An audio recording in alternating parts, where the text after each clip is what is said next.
আসসালামু আলাইকুম everyone, welcome to Sathi blog. আজ আমি আপনাদের সাথে শেয়ার করব গরুর মাংসের কালো বোনা রেসিপিটি। কিভাবে গড়ের মশলা দিয়ে সহজে কালো বোনা তৈরি করা যায়, আজ তা শেয়ার করব।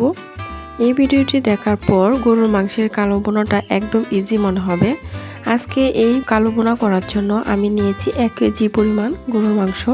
আমি মাংসগুলোকে বড় বড় পিস করে নিয়েছি। আপনারা চাইলে আপনাদের পছন্দ মতো পিস করে নিতে পারেন।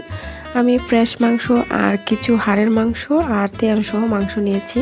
এখন আমি এক এক করে সবগুলো মশলা দিয়ে দেব। প্রথমে দিয়ে দিচ্ছি পেঁয়াজ কুচি 1 কাপ পরিমাণ, দিচ্ছি পেঁয়াজ বেরেস্তা।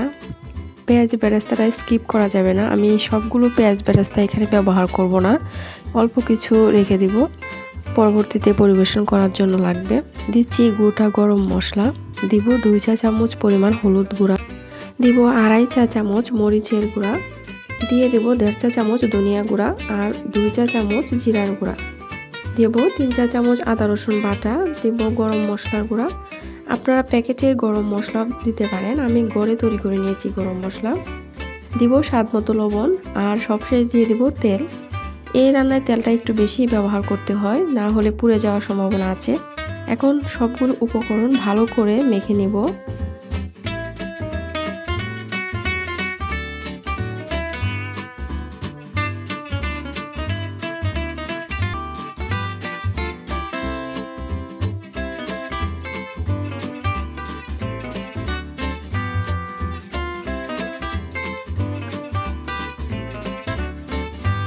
এই তো মাখানো হয়ে গিয়েছে। এখন আমি হাত ধোয়া পানি দিয়ে দেব, দিয়ে 20 মিনিট রেখে দেব। 20 মিনিট পর রান্না করার জন্য চুলায় বসিয়ে দেব, দিয়ে রান্না করতে থাকব।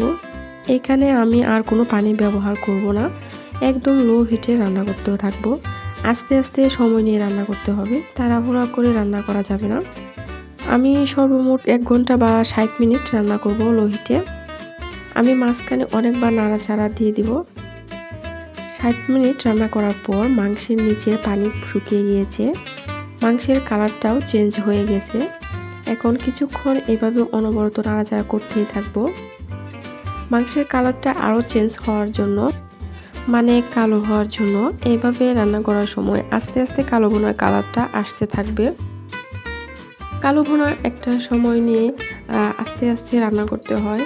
কালো ভুনা মানে মাংসটা ফুঁড়ে ফেলা নয়, কালো ভুনা হচ্ছে মাংসটা মশলার সাথে আস্তে আস্তে রান্না করে করে কালো ভুনা করতে হয়। আমার মাংস সিদ্ধ হতে প্রায় 1 ঘন্টা সময় লেগেছে, আর কালারটা আসতে আরও 30 মিনিটের মতো সময় লেগেছে। যখনই কালো ভুনার কালারটা আসবে তখনই এখানে বাগার দিতে হবে। বাগার দেওয়ার জন্য আমি একটি কড়াই বসিয়ে তেল দিয়ে দিয়েছি, আর দিয়ে দেব শুকনো মরিচগুলো ভাজা হলে দিয়ে দেব রসুন কুচিগুলো।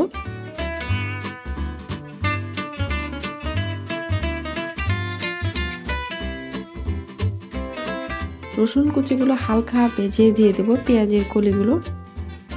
এখন হালকা ভেজে নেব, এত বেশি ভাজা যাবে না, হালকা সফট হলেই নামিয়ে নেব।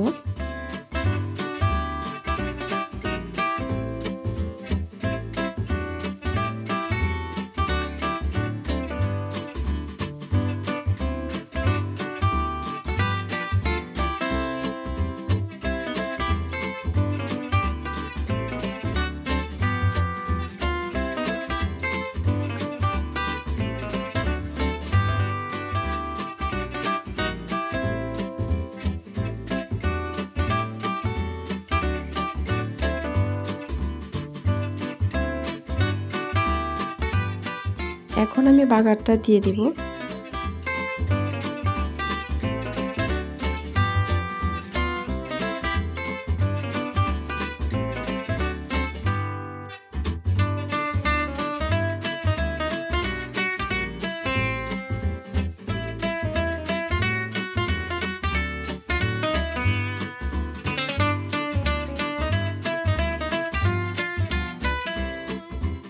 দিয়ে নাড়াচাড়া দিয়ে ঢেকে দেব কিছুক্ষণ। 2 থেকে 3 মিনিট পর আমি অনবরত নাড়াচাড়া দিতে থাকবো। আপনারা চাইলে নামিয়ে নিতে পারেন, কিন্তু আমি বাগার দেওয়ার পর আরও 10 মিনিট রান্না করেছি। যত সময় ধরে রান্না করা যাবে ততই সুন্দর কালার আসবে।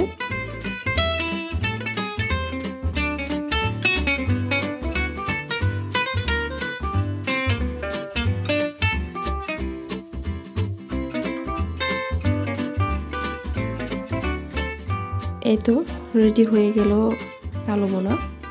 এই কালো বোনাটা আপনারা রুটি ভাত পোলাও বা খিচুড়ি দিয়ে খেতে পারেন। খালি রান্না করলেই হবে না, আমি দেখিয়ে দিচ্ছি কতটা সফট হয়েছে আমার কালো বোনার মাংসটা। আশা করছি আমার এই ভিডিওটা আপনাদের কাছে খুবই ভালো লেগেছে আর সহজও লেগেছে। তাহলে আজকে এই পর্যন্তই। সবাই ভালো থাকবেন, সুস্থ থাকবেন আর নিরাপদে থাকবেন। আল্লাহ হাফেজ।